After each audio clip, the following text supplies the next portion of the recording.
Everyone, I'm Aalia. I'm the Momentum Contact Facilitator creator, and I wanted to take some time to share a little bit about when is the right time to teach contact. When are you ready? I have some people who are interested in leading contact in their community, and they're reaching out either here through social media or in person and asking me, are they ready? Do they have enough experience? When is the right time in their life to go and do this? So I wanted to share a little bit of context, both from like my own background, from what I've heard from other facilitators, and from just what happened in the recent Momentum Contact Facilitator training in November. So the general thing I think when you think of being a facilitator of something is you do need to have a certain amount of experience before you want to be sharing and teaching something. Reading Martin Keogh's book, for example, he's a Canadian contact teacher. He shares that about around a year is a good time that you've been able to be learning, taking classes, taking jams, and I would agree to that. I was dancing for around a year and a half before I came to Bali and did Contact Beyond Contact training, and then I realized it wasn't quite enough for me and I wanted a little bit more experience, and so I took more residencies and intermediate advanced trainings before I started teaching my workshop Momentum. So I had about 2 years of practice. You know, a lot of people, they get bit by the contact bug right away from jams, and I think it's a beautiful thing. And from there, I would encourage people to train with multiple teachers, to train doing more workshops and intensives. There's so many things out there and available before you decide to facilitate. So in that way, you also get to see what are the different styles of contact, what are the ways of teaching this. And within that 100 hours, so Momentum Contact Facilitator training is 50 hours. So if you are wanting to come and take this course, my minimum is that you've been doing contact for about a year, you've had some trainings with some other teachers, you've come and done Momentum Contact training as well. I sometimes waive that for people depending on their level of experience. But that way we're all kind of on the similar page with both our intention of coming together, with having a regular practice, and it's not just something that we came to a jam and then got bit by the bug, have been dancing it for a couple months, and now all of a sudden want to facilitate. So I see this quite often. I see this often in other places because running jams, perhaps, which is helping to organize a community of dancers that get together and practice contact improv, might have a lower level of experience quite often than someone who is a contact facilitator or a contact teacher. So at this point, I've probably trained over 500 hours. I've probably also taught about 400 hours. And that is the level of experience that I'm teaching from. So I've been teaching for about 3.5 years. That still is quite a new teacher, some people would say, but within that amount of time, I've done over 24 workshops. I've held jams for about a year, 2 retreats, things like this. So, and I've gotten to see, you know, training with over 40 contact facilitators, this different styles of teaching, and trained on my own about like what it means to be leader, how to hold a classroom, how to market yourself, and get your message out there in the world as well. So there's a lot of things going into this training.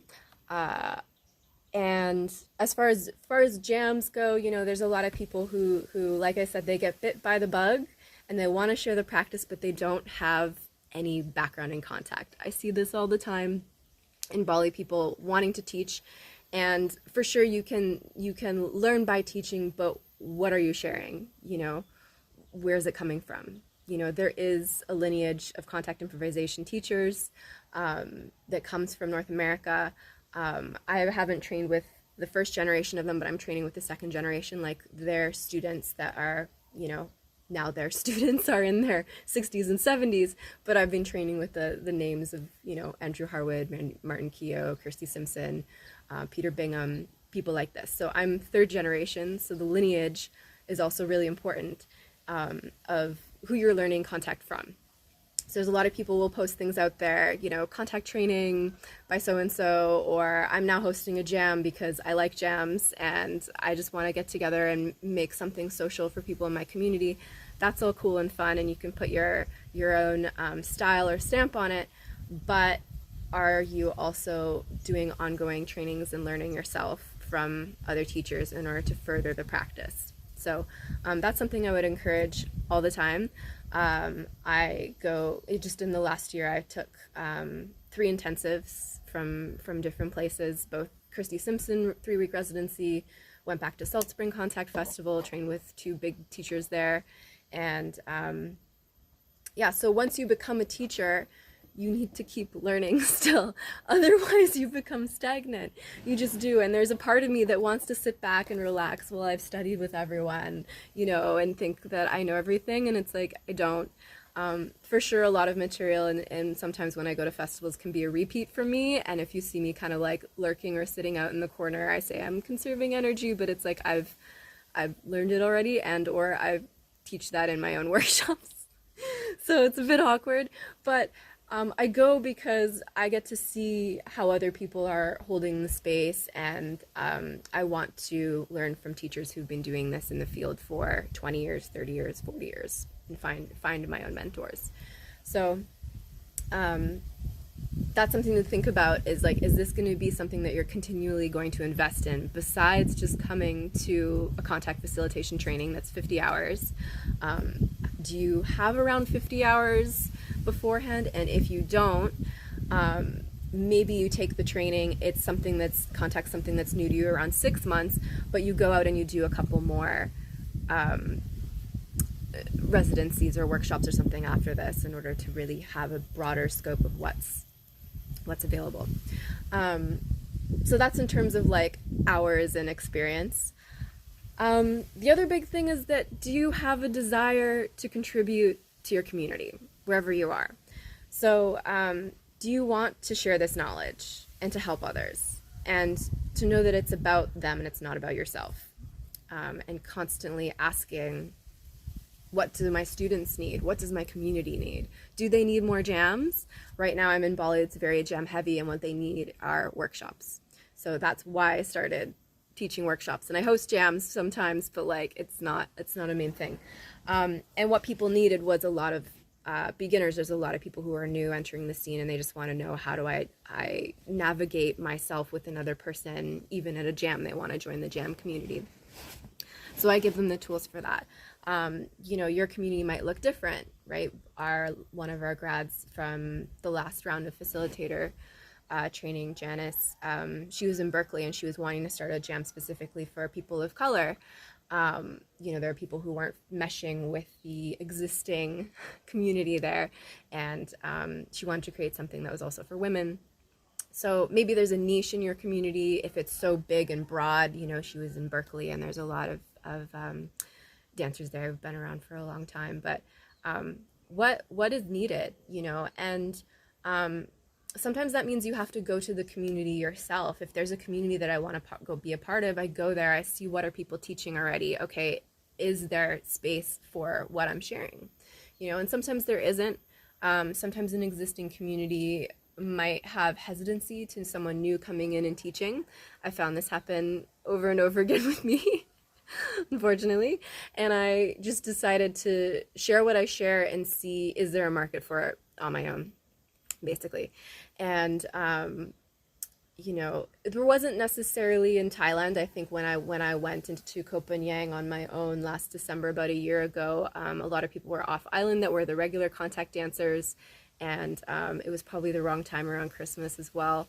When I went to Salt Spring, there was some people who were there's a great community of probably about intermediate dancers who'd been around for about six years or so in the community, but there wasn't a lot of accessibility for newcomers to come into the jam. And so there's almost always space for beginners. There's almost always, this is what's needed. People come to ecstatic dance or these other things, festivals, and they see people doing contact, like, what is this? And they get lit up by it and they want to start. So knowing that this has been my biggest market. Sometimes I'm doing one-to-one or intermediate or retreats, but it's a lot less often. So know that there is a desire for people to learn, and also to learn from like an embodied place of knowing what this is, right? A lot of people go out there and they teach something that is not contact. Just doing flowy arms and the upper shoulders, that's just this much, this much, 1%. So it's a whole ethos and history and a way of existing in your body that is like no other dance form that I found. So yeah, just the tidbit that you have to go in, see what your community needs and is asking for. Also knowing that sometimes it might not align. Sometimes people come and they ask me for something, and then it's not always going to align the timing for them to come to that specific workshop, or maybe they don't have the money this time, and so people might ask for things and it might not actually be what's needed. So you have to go in and look yourself at what is needed in the community. What do your students need? And do you have a desire to teach in your community? You have to have a desire to teach. Okay, so it's not the same as I have a desire to just dance more contact and learn more about contact. That's great. And again, please go out and learn from other teachers. But the desire to teach comes from something greater within you too, because you have such a deep depth of love for the practice and you like welcoming people into it. So if that resonates, then please come through. And that involves, how do you be patient with people? How do you encourage them when they feel stuck, right? There's a lot of, I find, how do I balance masculine and feminine in teaching and dynamics? How do I have structure for the class and provide a safe container and really love the physicality and the acrobatics that come with contact? And also, how do I provide a community of care that people have space to speak, to be heard, that we're doing things that are a little bit playful and light and not just serious all the time, and flowing between things that are a bit more like internal and somatic, and along with the structure. And the last point, when are you ready to teach? You're never really ready.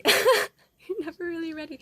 You can prepare yourself a little bit, but one of my mentors, Rick Smith, he's taught teachers. He teaches teachers, so he's used to, this was his job in the United States. He would go and train teachers, and then he came to Bali and he's teaching people how to be facilitators. So I've done some of his trainings. I'm familiar with his work, and he says, I'm always nervous teaching, even now to this day, always nervous, never gonna get over it. It's just there. And I get that too. I think I get a bit of anxiety before almost every single workshop, like the day before, and I'm like, do I have everything prepared? I don't know. I get into a bit of a flurry, and I just do what I can to be like well rested and grounded in my own practices. And a lot of what I share in the facilitator training is about that. Is like, how do you self-care and self-resource in order to be self-supported, to come into a place where you're coming from an overflowing cup. And even if you're not in that place, can you find compassion for yourself if you're having an off day, or if you forgot the printout for the class, or your Bluetooth won't connect to the dance speaker system, whatever it is. Knowing that you're never fully going to be ready, you might be nervous before classes, that you learn by teaching. I had, when I created Momentum, I spent about 40 hours writing it. I wrote out, I had all these notes from classes and things that I'd shared, things I'd been saving, things I'd been thinking about teaching, and I organized them into, we're going to do this and then this and then this. And that's how I'm able to teach 11 hours. It's an 11-hour workshop. And within that, probably about 30% of it changes every single time. Maybe I decide to throw in another exercise. Maybe I do things slightly out of order. Maybe things take longer or shorter. But I'm pretty structured compared to most other contact teachers that I've seen. And some people love that. We get in a lot in a short amount of time. I see other workshops where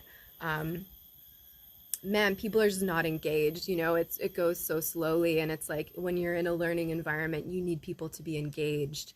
And And especially more in city cultures, it's like we're used to things faster. So if you're in a nature environment, people are used to doing things slower. It might be a different pace and people might have time to go through one exercise for 1 hour. But I'm like, we're doing this for 15 minutes and then we're moving on, and your body will get it.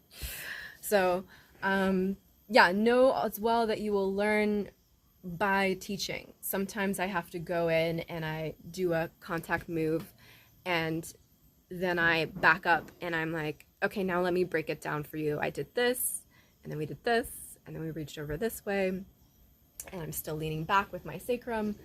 So we're multi-directional reaching.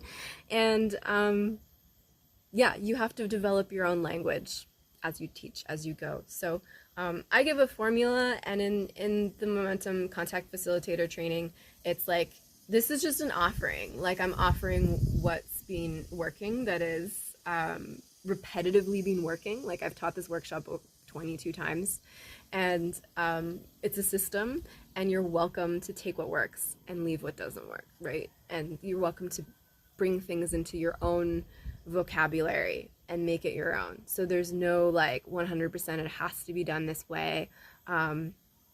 You know, it's just like, this is an offering, same as you would go to a yoga teacher training. You might not share everything from that training. So yeah, and just know that your confidence will grow as you engage with the world and you learn what your students need. Your students will all have different needs. Yeah, you also learn how do you organize yourself best to prepare for classes. What does that mean for you? You know, does that mean having, you know, waking up earlier? Does that mean going to bed earlier? Does that mean you need to have your physical notes or your cell phone notes, your playlist downloaded? What is needed for you? Do you need a coffee? Do you not need to not have coffee so you're not nervous or overly energetic? So what do you need to prepare? And also, what do you need as aftercare to keep yourself in? How do we cultivate this good mental, emotional, physical state? So what do you need as aftercare with managing classes? So I go into this more in the training. There's a lot of sections about, yeah, energetics and care for yourself as the teacher, not just for your classroom. So, yeah, and just to know, you know, a good teacher always stays open. So they stay open to learning from their students. They stay open to learning from other facilitators. They stay open to learning from the dance itself. So my teaching has changed over the years. Yours will as well. And remember to have fun. So that's a big part of it too. Okay, so that's it. I'm gonna transition now into talking a little bit more about the contact training that's coming up, if you want to stick around for a couple more minutes. So Momentum Contact Facilitator training, this is happening February 10th to 19th here in Bali in Ubud. It's 10 days. We have 2 days off, so it's about 8 days of training, and it's over 50 hours. So we're going over how to teach Momentum Contact workshop, sorry. So this is the 2-day beginners contact workshop that I've taught over 20 times here in Bali, and this is the structured 2-day intensive workshop. So when you walk out of this training, you could go out and teach a full 2-day momentum contact training. So this is what I'm giving you, the structure to do this. And in terms of financially, if you go to a yoga teacher training, I just want to share this, people spend $3,000, $4,000 on a 1-month training, and they go out and they have to teach karma yoga often, which means they're teaching for free or they're teaching for low price at studios. And it might take them a couple years even to make back that money. Now, momentum contact training, if you go out and you were to fill out 1 2-day workshop right after doing this training, you would make your money back. I don't know anything else in terms of a facilitation training that gives you that. I've done trainings that are $1,000, $2,000 just to learn how to be a better facilitator, you know, with no guarantee of money coming back or anything like that. So this is the type of stuff that I've gone out and invested in myself in order to be a better teacher, you know, not just a better contact dancer, but a better teacher. So I don't know anything else like that. Now, you might not go right away into teaching a workshop. You know, the last two facilitators, they were like, you know what, I want to just do jam classes in my community. So they're going to start some things that are like either ongoing classes or a class/jam, incorporating some of this material. So that felt more perhaps safe, or like easier for them to integrate and for them to supplement like their other day job along with teaching contact. So it might not be something that you go out right away and you're making it back and doing this, but to think about this as it can be a potential career, it could be a side project for you. I don't know anything else that is like that quick, you know. Think of like Reiki trainings and like all of the things that you can do, and people aren't making their money back. And like this is a pretty new field to be teaching facilitation trainings in contact improvisation. So and also just to side note this, a lot of people come to me and they think that I'm trying to patent contact improvisation, with which, you know, we all know Paxton did not do that. That's not it. I've copyrighted momentum contact training, so people can't go out and copy this full body of work the way that I have. If they can't use momentum contact as a name. But it is a body of work that I've developed and written, and it's something that can be shared in its entirety. So in terms of that, it is a creative body of work, and I'm offering something that someone can go out and now take this and teach in their community. So it's an offering. And yeah, within those 8 days, so we have momentum contact training. I go over how to host contact jams, from including musicality and dance games and things like this in a very playful way that's very accessible to beginners. So if you're starting out your community, you know, how to do it in an engaging way that people are going to have fun and want to come back. We go over as well, we have film nights, just watching different videos about interviews with other contact dancers and teachers, Steve Paxton and Nancy Stark-Smith. We have film nights. We practice together every morning. We do contemplative dance practice. I'll share a little bit about that more some other time. And then we have classes in leadership, in marketing, in energetics, and all of the stuff that I've been sharing now, but at like a much deeper level. So if you're curious about taking the training, until January 15th is the early bird rate. So you must apply before then and send your payment before then if you want to secure in that rate. We have 10 spaces available. We're dancing here in New Boot. It's a brand new venue. They've just been built, finished it off a few months ago, and it's teak wood floors, second floor of a building overlooking the rice fields, and we have a restaurant down below, and the space is pretty much just for us over these 10 days together. So, and there's time off for integration. You have 2 days off, so if you want to explore Ubud or go get a massage or all of the other stuff and enjoy what's here to offer in Bali, you're welcome to do that. And reach out to me if you have any more questions beyond this. I'm able to book a 15-minute call with people one-on-one if you're curious and you need to learn a little bit more than what was in this video. And thank you so much for listening.